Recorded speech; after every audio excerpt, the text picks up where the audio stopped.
একটু মনে করেন 300 টাকা বানাও লাইভে এখন দেবেন হ্যাঁ আপনি বানাই দেন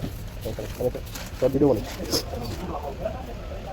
আপনার দোকানে জালমুড়িগুলো আমার ভালো হয় সবই ভালো জালমুড়িটা বেশি ভালো লাগে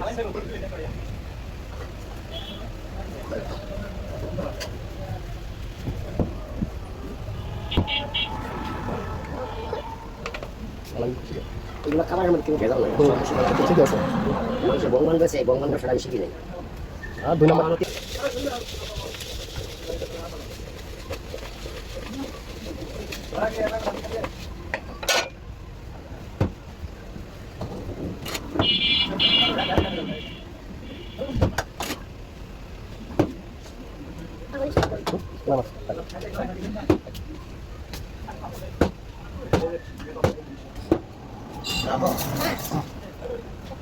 লাইট দিলে